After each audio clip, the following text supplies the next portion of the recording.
Huston-Tillotson High School. We are in front of it right now. This is the front of the building. And this is just a look at the hallway of Akins High School. You know.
Got the gymnasium.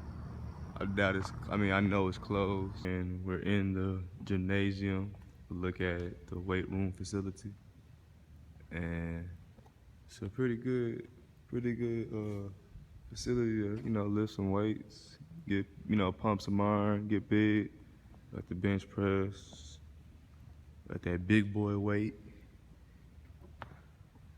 So it's a look at, inside the gym, and there's plenty more. Let's see what else we can find. Now we are on the hardwood in the gymnasium. That's where it goes down for the basketball games, volleyball games. And we got the American flag salute. And I think we got a meeting, so we're gonna see what we can find over here on this side.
That one of the things that stands out for Huston-Tillotson over these 140 years is our commitment to not only educating people, but creating educators.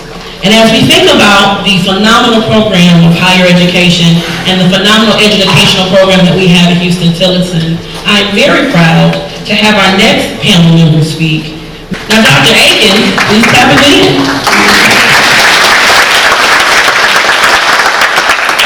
You have a very reputable career in higher education in Austin, Texas. And with Huston-Tillotson's world-renowned education program, you are one of many of the world-renowned educators that we have generated. Please share with us some of your experiences obtaining your degree at Huston-Tillotson, and share with us what you believe to be our key characteristics of successful educators in today's society. Thank you, Joy. First I want to say I'm a native of Boston. I graduated from Johnston High School. I came to Tillotson in 1950. I was here during the merger. I recall the preparation leading up to the merger. And so I became a student here at Tillotson. I often remember how pretty the girls were. I also found that they were pretty at Tillotson as well. And of course, one of the great joys that I can recall, and I still enjoy, is the fact that I found my wife here at Tillotson.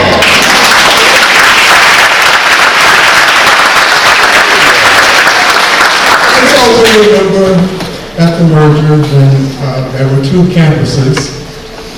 There was a bus that was available for the students at Sam Houston to come to Tillotson for classes, and of course vice versa, as some classes were held there.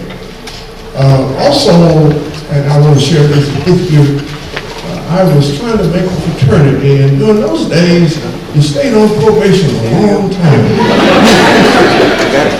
And so there was a lot of apprehension as to those young men who were at Sam Houston, as to how we would get along and how we would meet.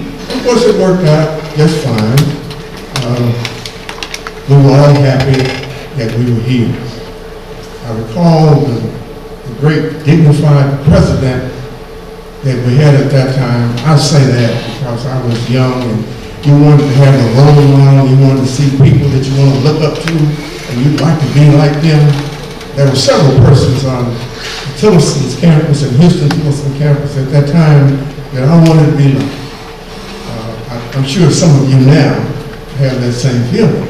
At the merger, there was a great folklorist who was on the campus of Sam Houston, Dr. J. Mason Wood, who was dapper Dan, dressed immaculately all the time.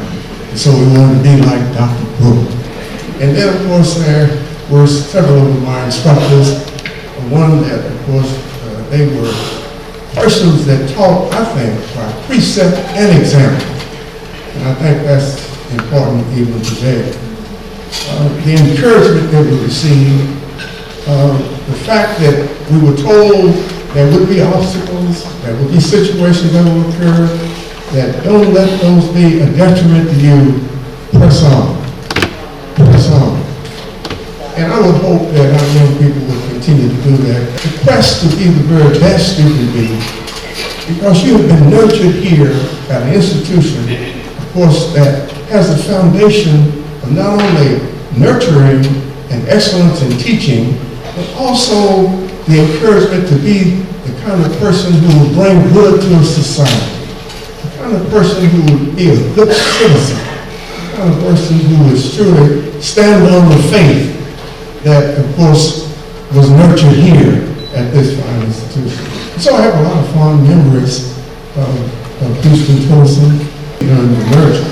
The faculty were joined, and of course, I think that as a result of the merger, which enabled us to grow, which enabled us to have more equipment, which enabled us to have a sense of staff development and to increase our membership, our students. So it was a time of progress, it was a time of energy, it was a time of hope, and of course, you see what it has become today. And so I've been blessed to be a part of Huston-Tillotson University. I look forward to continuing to support this great institution.